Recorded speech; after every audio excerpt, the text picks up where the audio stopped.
فرعون کی ممی کا باریک بینی سے معائنہ کرنے والا سائنسدان پکار اٹھا، اللہ سچا ہے، قرآن سچا ہے اور اللہ کا نبی حضرت محمد صلی اللہ علیہ وآلہ وسلم سچا ہے۔ 1891 سے پہلے اس دنیا کا کوئی انسان نہیں جانتا تھا کہ خدائی کا دعویٰ کرنے والے فرعونوں کی لاشوں کا کیا ہوا تھا، یا ان کی باقیات کہاں ہیں، یا کہیں ہیں بھی یا نہیں۔ الہامی کتابوں تورات، بائبل اور قرآن پاک میں اس واقعے کا ذکر تفصیل سے ملتا تھا کہ حضرت موسیٰ علیہ السلام اور بنی اسرائیل قوم کا پیچھا کرتا ہوا فرعون پانی میں غرق ہو کر اپنی فوج سمیت مر گیا تھا، جبکہ حضرت موسیٰ علیہ السلام اور ان کی قوم کو پانی نے اللہ کے حکم سے گزرنے کا راستہ دے دیا تھا۔ اس کے بعد اس کا کیا ہوا تھا، اس بارے میں بائبل اور تورات خاموش ہیں، لیکن قرآن پاک میں اس کے انجام کے بارے میں ایک بہت ہی عجیب بات کہی گئی تھی جس کی کسی کو سمجھ نہیں تھی کہ اس کا مطلب کیا ہے۔ خود مسلمان بھی اس بات کو پڑھ کر آگے گزر جایا کرتے، یہ سمجھے بغیر کہ اس بات کا اشارہ کس جانب ہے۔ سورہ یونس میں فرعون کے مرنے کے بعد اس کا انجام کچھ اس طرح فرمایا گیا تھا، بس ہم تیرے بدن کو سمندر سے نکال کر محفوظ کر لیں گے تاکہ تو بعد میں آنے والوں کے لیے عبرت بن جائے۔ یہ واقعہ آج سے 3500 سال پہلے پیش آیا۔ فرعون کے ڈوب کر مرنے کے بعد سمندر نے اس کی لاش کو اللہ کے حکم سے باہر پھینک دیا، جبکہ باقی لشکر کا کوئی نام و نشان نہ ملا۔ مصریوں میں سے کسی شخص نے ساحل پر پڑی اس کی لاش پہچان کر اہل دربار کو بتایا۔ فرعون کی لاش کو محل پہنچایا گیا۔ درباریوں نے مسالے لگا کر اسے پوری شان اور احترام سے تابوت میں رکھ کر محفوظ کر دیا۔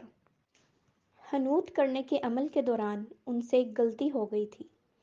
فرعون کیونکہ سمندر میں ڈوب کر مرا تھا اور مرنے کے بعد کچھ عرصہ تک پانی میں رہنے کی وجہ سے اس کے جسم پر سمندری نمکیات کی ایک تہہ جمی رہ گئی تھی۔ مصریوں نے اس کی لاش پر نمکیات کی وہ تہہ اسی طرح رہنے دی اور اسے اسی طرح حنوط کر دیا۔ وقت گزرتا رہا، زمین و آسمان نے بہت سے انقلاب دیکھے جن کی گرد کے نیچے سب کچھ چھپ گیا، حتیٰ کہ فرعونوں کی حنوط شدہ لاشیں بھی زمین کی تہوں میں چھپ گئیں۔ ان کے نام صرف کتابوں اور ان کی تعمیرات اور لوگوں کے ذہنوں میں رہ گئے۔ اس واقعے کے 2000 سال بعد اس دنیا میں اللہ کے آخری نبی حضرت محمد صلی اللہ علیہ وآلہ وسلم تشریف لائے۔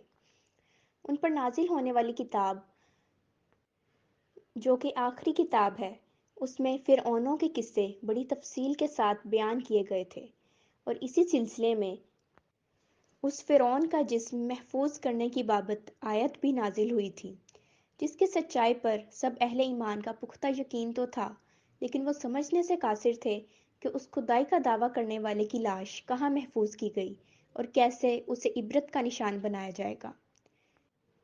1871 میں مصر کے ایک شہر الگورنیا سے تعلق رکھنے والے غریب اور معمولی چور احمد عبد الرسول کو فرعونوں کی حنوط شدہ لاشوں کی طرف جانے والے خفیہ راستے تک رسائی مل گئی۔ احمد عبد الرسول نوادرات چوری کر کے بیچا کرتا تھا۔ ایک دن وہ دریائے نیل کے کنارے تبیسا کے مقام پر اسی سلسلے میں پھر رہا تھا جب اسے ایک خفیہ راستے کا پتہ چلا۔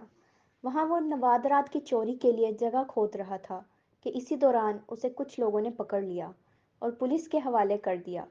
وہ جس جگہ کو کھود رہا تھا وہاں سے ملنے والے راستے کی جب مسلسل کھدائی کی گئی تو 1891 کی دوسری ممیوں کے ساتھ اسی غرق ہونے والے فرعون کی لاش بھی مل گئی۔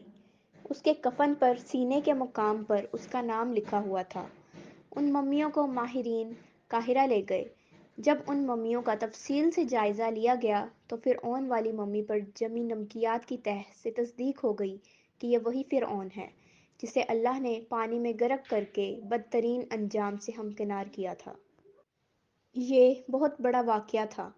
اس کی تصدیق کے لیے دنیا بھر کے ماہرین، آثار قدیمہ اور سائنسدان مصر کی طرف امٹ پڑے۔